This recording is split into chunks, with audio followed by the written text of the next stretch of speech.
الحمدللہ رب العالمین والصلاة والسلام علی سید الانبیاء والمرسلین اعوذ باللہ من الشیطان الرجیم حنفاء للہ غیر مشرکین بہ، اس حال میں کہ اللہ کے لیے ایک طرف ہونے والے ہو، غیر مشرکین بہ، اس کے ساتھ کسی کو شریک کرنے والے نہیں۔ ومن یشرک باللہ، اور جو کوئی اللہ رب العالمین کے ساتھ شریک ٹھہرائے گا، فَكَأَنَّمَا خَرَّ مِنَ السَّمَاءِ، پس گویا کہ وہ آسمان سے گر پڑا۔ فَتَخْطَفُهُ الطَّيْرُ، پس اس کو پرندے اس کو اچک لیتے ہیں۔ أَوْ تَهْوِي بِهِ الرِّيحُ فِي مَكَانٍ سَحِيقٍ، یا اس کو ہوا کسی دور جگہ میں گرا دیتی ہے۔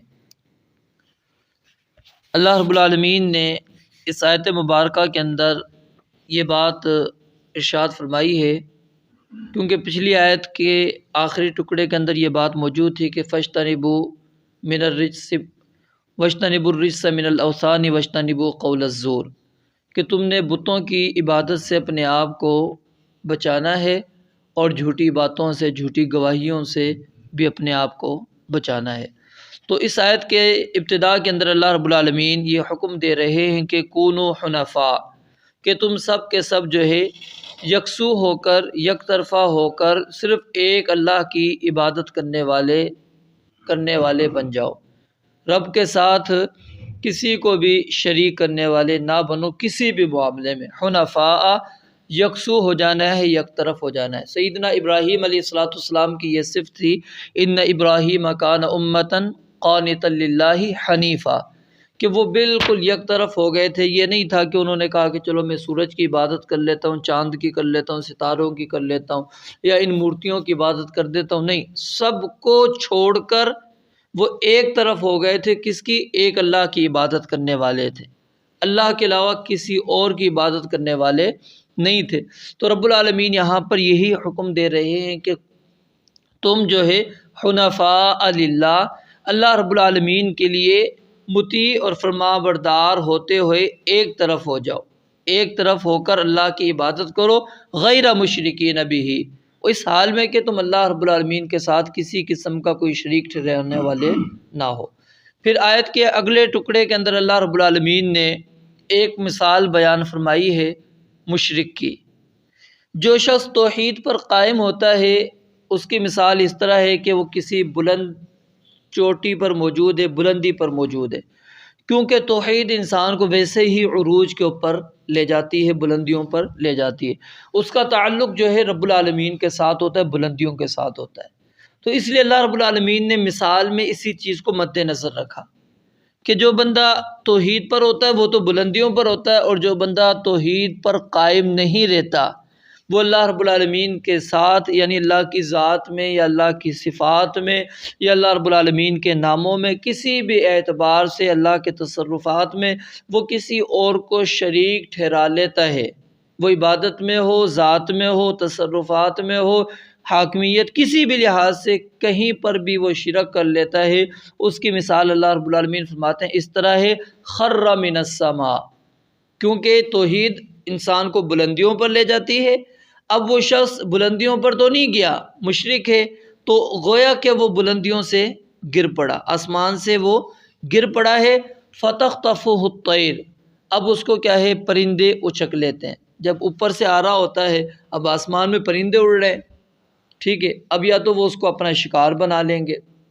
اس سے مراد کیا ہے کہ بندہ جب توحید پر قائم نہیں رہتا تو جو شرک کی طرف لگے ہوئے لوگ ہیں، جو قبر پرستی کی طرف لگے ہوئے لوگ ہیں، جو اس کے مجاور بنے ہوئے ہیں، یا تو وہ ان پیری مریدی والے چکروں کے اندر ان کے ہتھے چڑھ جائے گا، وہ اس کو اپنے جال کے اندر پھنسا لیں گے، وہ اس کو اپنے ساتھ ملا لیں گے۔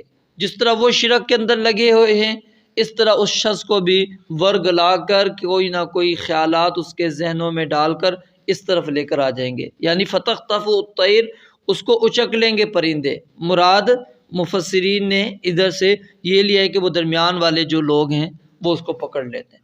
او تہوی بہ الریح، یا پھر یہ نہیں ہے کہ چلو وہ بچ جاتا ہے، کسی مجاور کے ہتھے نہیں چڑھتا، کوئی شرک کرنے والے کہتے نہیں چڑھتا، اس کے نظریات سے واقفیت اس کو نہیں ہوتی، وہ ان دلائل سے مطمئن نہیں ہو پا رہا ہوتا۔ او تہوی بہ الریح، یا پھر کیا ہوتا ہے جب بندہ بلندی سے گر رہا ہے، ظاہر ہے ہوا بھی چل رہی ہے، تو ہوا کا جھونکا جو ہے اس کو دور جگہ پر لے جاتا ہے، آبادی سے دور جا کر پھینک آتا ہے اس کو۔ کوئی بھی اب اس در جب بندہ گر جائے گا دور آبادی کے اندر، کوئی اس کا کوئی پرسان حال ہوگا؟ کوئی بھی نہیں ہوگا۔ مطلب کیا ہے اس آخری ٹکڑے کا کہ کم از کم اس بندے کے ذہن کے اندر اللہ رب العالمین کے بارے میں جو شک ہے وہ پیدا ہو جائے گا۔ اب وہ شک ختم ہونے والا نہیں ہے، اب اس نے اپنے ذہن کے اندر رب العالمین کے ساتھ کسی اور کو شریک بنایا ہوا ہے۔ اب اس چیز کو کون کلیئر کرے گا؟ اب تو وہ بہت دور کے دور مکان کے اوپر جگہ پر چلا گیا ہے، اب اس کو وہاں سے لے کر آنے والا کوئی نہیں، سمجھانے والا کوئی نہیں، تو کم از کم اس کے ذہن کے اندر کیا ہے، وہ اللہ رب العالمین کے متعلق طرح طرح کے خیالات آئیں گے، اور پھر ایک وقت آئے گا کہ وہ اللہ رب العالمین کا انکار کر بیٹھے گا۔ وہ کہے گا نہیں، کوئی خالق نہیں، کوئی مالک نہیں، کوئی قیامت نہیں، کچھ نہیں ہے، وہ دہریہ قسم کا بن جائے گا۔ او تہوی بہ الریح فی مکان صحیح، تو یہ مشرک کے ساتھ اللہ رب العالمین فرماتے یہ معاملہ ہے۔ تو کیا ہے، یا تو وہ اس کو پرندے اچک لیں گے، جب پرندے بیچ میں اچک لیتے ہیں، اگر اس کو واضح مثال کے اندر ہی ہم سمجھے، یعنی اس طرح اگر مثال میں نہ جائیں تو کیا ہے، جب پرندے شکار بنائیں گے تو بچتا ہے انسان نہیں، ختم۔ اب اس کے بعد یعنی موقع ہے ہی نہیں توبہ کا، کیونکہ اس کو پرندوں نے نوچ لیا ہے، کھا لیا ہے۔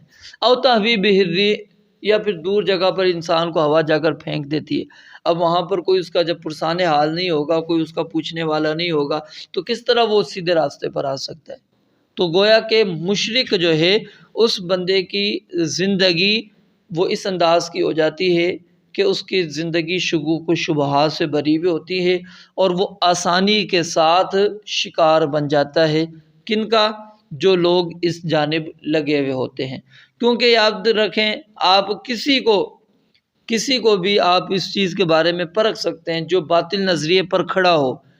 باطل نظریے پر کھڑے ہونے کے لیے اس کو چھوٹی سی دلیل یا چھوٹا سا سرا چاہیے ہوتا ہے، وہ کھڑا ہو جاتا ہے۔ لیکن آپ اس کو وہاں سے ہٹانا چاہ رہے ہوتے ہیں، آپ بڑے بڑے دلائل دکھا رہے ہوتے ہیں، لیکن وہ نہیں مان رہا ہوتا۔ کس وجہ سے؟ کیونکہ وہ شیطان نے وہ راستہ اس کے لیے مزین پہلے سے کر رکھا ہوتا تھا، وہ چھوٹی سی دلیل ہی اس کے لیے کافی ہو جاتی، وہ تسلیم کر لیتا ہے۔ اب شیطان اس راستے سے روک رہا ہوتا ہے، اب اس کو آپ دلائل دے دیں، جتنے دے دیں وہ اس جانب نہیں آ رہا ہوتا۔ اب اللہ رب العالمین نے اگر آپ دیکھیں تو شرعی دلائل کے علاوہ جو ہے تکوینی دلائل دیے ہیں توحید کے اوپر، یعنی یہ آسمان، یہ زمین، یہ سورج، یہ چاند، یہ جو نظام ہے، اس جانب اللہ رب العالمین نے انسان کی توجہ کروائی ہے۔ یہ انسان مخلوقات جو ہیں اس کی جانب اللہ رب العالمین نے غور و فکر کی دعوت دی ہے۔ کیوں؟ کیونکہ اس جانب تو کم از کم ہر بندہ دیکھ سکتا ہے نا۔ چلو قرآن کو تو کہے گا میں جی مسلمان نہیں ہوں، میں نے تو کبھی قرآن پڑھا نہیں ہے، کیا اللہ رب العالمین نے کیا بات بیان کی ہے، میں نے نبی علیہ الصلوۃ والسلام کے فرمان کو نہیں پڑھا۔ تو اس لیے اللہ رب العالمین نے اس توحید کے اندر کوئی عذر انسان کے لیے تاکہ نہ رہے، یہ سارے دلائل، یہ عجائب جو ہیں، یہ اللہ رب العالمین کے اصل میں دلائل ہیں اس چیز کے اوپر کہ اللہ رب العالمین اکیلا ہے۔ ایک شاعر اس نے بڑا ہی خوبصورت یعنی ایک شعر کہا ہے، عربی زبان کے اندر ہے، اس کا مفہوم یہی ہے کہ یہ جو بکری ہے یا پھر جو اونٹ وغیرہ ہے، یہ جو مینگنیاں کرتی ہیں، یہ بھی اس بات پر دلالت کرتی ہیں کہ اس کا بھی کوئی خالق ہے، یعنی کھایا اس نے کیا تھا اور نکلا کیا ہے، ٹھیک ہے۔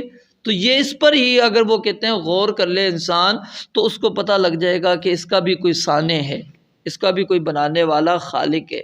تو انسان کے لیے تدبر کی بہت ساری اللہ رب العالمین نے نشانیاں رکھی ہیں۔ تو اور بھی اللہ تعالیٰ نے قرآن کریم کے اندر مشرک کی مثال بیان کی ہے، سورہ نور کے اندر اس کے اعمال کی، سراب کے ساتھ، یعنی کہ جس طرح ایک صحرا ہو اور دھوپ ہو تیز تو دور سے محسوس ہوتا ہے پانی، تو اس طرح اس کو بس زندگی میں ایسے نظر آ رہا ہوتا ہے میں خیر کی طرف جا رہا ہوں، حقیقت میں اس کے پاس کچھ نہیں ہوتا۔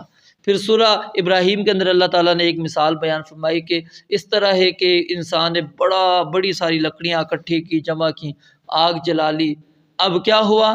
ہوا چلتی ہے، تیز ہوا آتی ہے تو وہ کیا ہے، راکھ کو اڑا دیتی ہے۔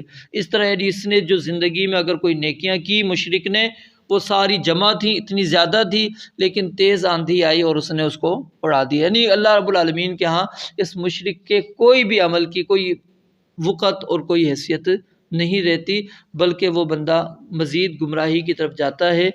اگر وہ کسی اور کا شکار بن جائے تو پھر اس کا بچنا مشکل ہوتا ہے، وہ بندہ واپس نہیں آ پا رہا ہوتا۔ تو اس لیے اللہ رب العالمین نے فرمایا کہ کونوا حنفاء، کہ تم یکسو ہو جاؤ اللہ رب العالمین کے لیے، نہ تم اب یہ اللہ کے حلال کردہ کو حرام کرو، نہ اللہ کے حرام کردہ کو حلال کرو۔ بس جو اللہ نے حلال کر دیا اس کو حلال مانو، جو حرام کر دیا اس کو حرام تصور کرو۔ خود اپنے طور پر اپنے ذہن کو نہ دوڑاؤ کہ یہ چیز جائز ہے، یہ ناجائز ہے، یہ حلال ہے، یہ حرام ہے۔ نہیں، جو اللہ رب العالمین نے بیان کر دی، جو جانور حلال اس کو حلال رکھ دو، اور جو حرام کر دیے ان کو حرام تصور کر لو، اپنے نظریات کو آگے لے کر نہ آؤ۔ اللہ رب العالمین سے دعا ہے رب العالمین سمجھنے عمل کرنے کی توفیق عطا فرمائے۔ وآخر دعوانا ان الحمد للہ۔